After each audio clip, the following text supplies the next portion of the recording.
Welcome to my studio. My name is Frances Priest. I'm a ceramic artist and designer. I'm based in Edinburgh. My studio is very near to the Parliament and Holyrood Park, so it's in a very beautiful part of the city, and I've been in this space for about 7 years now. It's very small and compact. It used to be a school. It's a Victorian era building, and this space, I understand, was the administrator's office for the school. It's double height, so there's a mezzanine level, and as I show you around we can head upstairs. So down here is where all the ceramic work gets made, and I've got these two kilns here, which everything multitasks. So I've got little shells that I can put on top of things so that when the kilns aren't firing I can use them to put things on. And when I'm firing work, then I pull them out into the middle of the room, and I tend to fire at night so that I'm not around when the kilns are on. So yeah, it's kind of my haven really. It's my favourite place to be in this studio. So yeah, come and have a look round. This is yeah, shelves with lots of past projects and ideas, things that are maybe going to become work, or some things have been sitting here for a long time and haven't moved forward. There's lots of little test pieces and a few bits and pieces by other makers as well. And I always like to have this kind of on display for when visitors come. I make these forms and I do sell them from the studio, but I also use them to test out patterns and colours before I commit to working on a much larger scale. And so it also means that then I've got a little archive of work from, so that it's more if there's kind of private commissions, then I'll make one of these so that I can, yeah, as I say, test out the colours and patterns. And then I have, yeah, a little record of things that I've been making.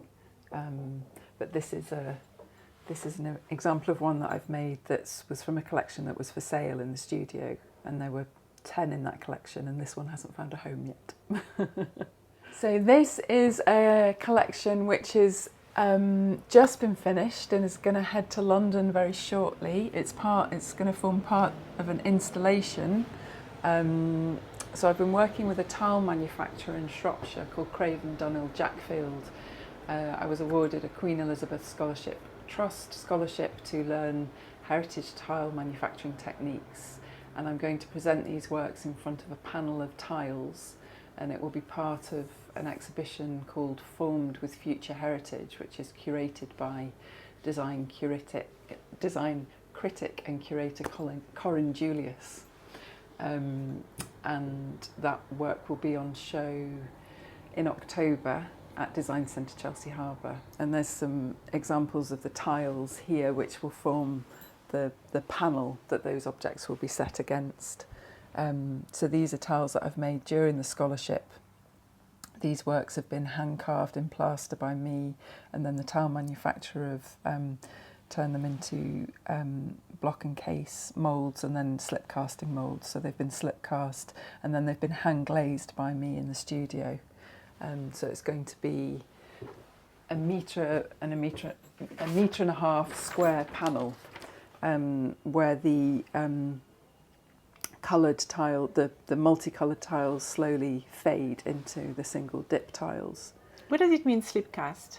Slip cast is a manufacturing process where liquid clay is poured into a plaster mould, and because the plaster is porous, it draws moisture from the clay body and the clay starts to harden, and when it's leather hard you can uncase it from the mould. So it's a manufacturing technique. So it's not a technique that I use in the studio. I work with plastic clay and I either hand build, or I do use some press moulds actually. So I use plaster, but I use them as press moulds rather than as slip cast moulds.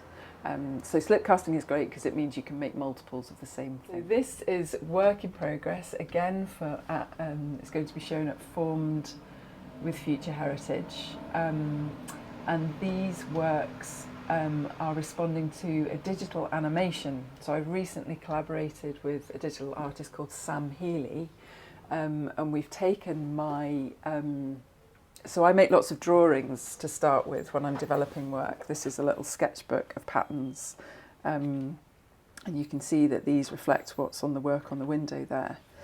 So Sam has taken these drawings and he's animated them, and then we've shown it up in Aberdeen on a 4.5 metre high screen. And so these motifs have gone from being, a few centimetres big to, maybe 20, 30, 40, 50 centimetres, and they're all moving across this digital screen. So it's been a very interesting collaboration and a new departure for me. And what I wanted to do is then make some work in conversation with that animation. So at Formed with Future Heritage, we're going to be showing the animation alongside this collection of pieces. And I've created these forms thinking lots of the motifs that are, or all of the motifs here are drawn from neoclassical architecture. And so I was looking for a sculptural form that maybe had kind of echoes of that. If you think about enrichment on Georgian buildings, that kind of, architectural scale stonework. So these have got, they move and they've got these little wedges that hold them in place. And I quite like having a sense of movement in the work that I make. So this idea that languages of ornament and pattern are constantly on the move and changing and evolving, and that you might kind of hint at that through the shape and form of the work that I'm making. So these pieces have been inscribed with a scalpel when the clay is leather hard. So the form is made, these forms have been hand built, and then I use a scalpel, and I've got little tools and little stencils that I plot out the pattern with, and the scalpel, I guess, is like a pen, so it's inscribing lines into the surface of the clay. The piece is then fired, and then I wash the work with black oxide, which is sponged back, so that just gets left in the inscribed lines on the surface. So when the work comes out of the kiln, as I say, it's the oxide goes on, and that creates this kind of outline, which I guess is like a kind of colouring in page, and then I set to work with brushes and glazes, and everything is hand glazed. So you do pieces that are tactile and that you want people to interact with, Yes. and you want to really create that conversation, and you want people to live with your pieces. Yeah. Tell us a little bit where the tiles fit in that. So I guess these objects really get shown in a gallery context, they get shown in a museum context or in an exhibition context, and so the opportunity for people to physically interact with them is very limited. It's actually, if you own a piece, then you can start to engage with the work in that way. But it's really important to me that people are able to do that, so looking for different ways to make that happen has been important to me, and so the tiles are a wonderful way to bring my ideas into the public realm where people can have a physical interaction with the work. I'm very interested in working with in public settings, but also with interior designers and architects. My real passion is for looking at ornament and pattern from historical reference points and different cultures, different periods in history. And The Grammar of Ornament is a book that's been in my life since I was a child, and is a wonderful compendium of pattern. It's quite a challenging book as well, because it obviously speaks to the history of Britain and our empire, and the way that we moved around the world and stole things and acquired things and brought them back, and how all of that language has seeped into our design history. So in a very gentle way, I'm trying to kind of unpick that as well by extracting motifs from their original source and placing them against different motifs and different patterns. It's starting to kind of question the origins of things and where they come from and where they belong. But I'm doing that very, very gently, and really I guess I'm more interested in the kind of conversations that go on between designers and makers, and the Grammar of Ornament and pattern books generally as a kind of jumping off point for designers. So you see motifs repeated in lots of different places through history, and how has that happened? Is that a coincidence, or is that a journey that's taken place? Is it through trade? Is it through travel? Is it through empire? Is it through industry? So just kind of playing and exploring those ideas is definitely an important part of the work. But also, they're just joyful works as well that are about celebrating pattern and ornament and colour. So kind of multi-layered. Now, if you're going to start putting your work, I mean the tiles in particular, into public space, are you going to be paying attention to the history of that public space to create your motif? Yeah, very much. So I worked, this interest in working this way came about through a commission for a hospital in Edinburgh. So the work's become known as the Tiled Corridor. It was a tile installation for the Royal Edinburgh Hospital in Morningside, and the work relates to historical buildings, so former hospital buildings which had very ornate Victorian interiors. And through research into those buildings, I discovered some very beautiful glazed tile stairwells, so very typical Victorian period glazed tiles. And I used the motifs from those tiles and the colourway as a starting point for this contemporary installation. I spent time with patients and staff talking about my intention to bring some ornament and pattern to their environment and ask them their thoughts on that. And bold and bright colour was a very kind of strong message that I got back from patients and staff. And so I took, there was a very sort of traditional looking ochre and a very rich teal colour, and I took those two colours as my starting point, and then I expanded out in both directions to really bold, bright turquoises and really vibrant oranges and yellows. And that work is really, I guess has kind of elevated what would have otherwise been a very kind of anonymous, clinical, boring space really into something incredibly special. And I love the idea that for a moment it might transport somebody, whether it's a patient or a member of staff or a visitor, in stressful situations, having opportunities where there can be a little bit of something that can alleviate you or distract you. And I think also creating something that's so rich and detailed and beautiful is like a kind of act of care really, and it's sort of placing value on the space and placing value on the people that use that space. Have something like that in that space, I think as well reflects the quality of care that's being offered to the patients that are working there, and really kind of places value on that as well, and places importance on that.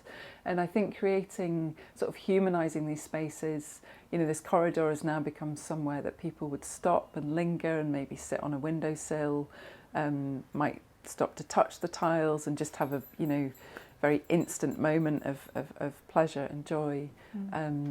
So that's very kind of craft playing a very active role in a public space, and I really enjoy the thought of that. That's wonderful. Shall we go upstairs? Yes, come upstairs. And see how it's made. So you can stand on these tiles. These are encaustic floor tiles that I've been working on whilst I'm at Craven Dunhill. So I'm testing them out at the moment. There's a wee wasp. So as you come up the stairs, you'll see there's lots of things on the wall, things that I've made, things that I've collected, things that people have given me. Just collections of objects and patterns. Patterns was a series of work that I made looking at the history of lino manufacturing in Kirkcaldy, just over the water, over the Firth of Forth. And there's a really beautiful collection of pattern books in the Fife Museum's archive. So these motifs have come directly from those pattern books and would have originally been in lino printed and inlaid lino. This is the mezzanine area. So again, it's a hard-working, multitasking space. So there's a bit of a kind of office area up there, and then all the glazing is happening here. So I'm working with commercially bought glazes and vitreous slips, and that's multifold really. Mixing glaze is maybe not something that I enjoy that much, and because I can buy them off the shelves, then why not speed up that process? But also because I'm very interested in translating my drawings very accurately into the surface of the clay, and there being a very strong connection between the work on paper and the work in clay. I quite like this idea of the glaze being a little bit like buying a tube of gouache or a square of watercolour, and then you're actually mixing them. So, and the glazes are very stable as well, so they tend not to flow and move too much, so they just kind of replicate very beautifully what's happening in my sketchbook. But I have all these test tiles, so the kind of glaze colour straight from the pot, and then lots of examples of me kind of mixing them together to get different tones. And as do you have a book of recipes like Josiah Wedgwood? No, I don't. So yeah, no, I don't. I just have lots of test tiles, and they're all annotated on the back as to what they are, or not sometimes when I'm a bit lazy, and then that's really annoying when I'm trying to remember what proportion were they mixed together in. And I work, as I say, with vitreous slips and glaze, so you get this lovely contrast between shiny and matte surfaces. So as the light hits the objects, you get that kind of, glinting as it hits the glaze or hits the matte surfaces. And yeah, I've just got lots of very fine brushes, and I sit for hours at a time just building up the glaze colour. At the moment, I'm just working on single-fired pieces, but sometimes if I'm trying to build up surfaces, I might glaze multiple times. So I might put down a solid colour, glaze it, and then might do a wash of another colour over the top, and it will go back in the kiln.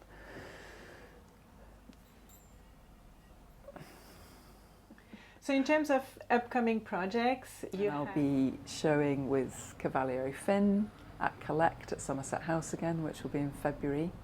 And then I'm very excited because I'm planning a research trip to the Alhambra in Granada, followed by a residency at Marchmont House to work with that research to develop a new project, which is in the pipeline at the moment. So that's, watch this space for that one. So my interest in the Alhambra is again through the Owen Jones route.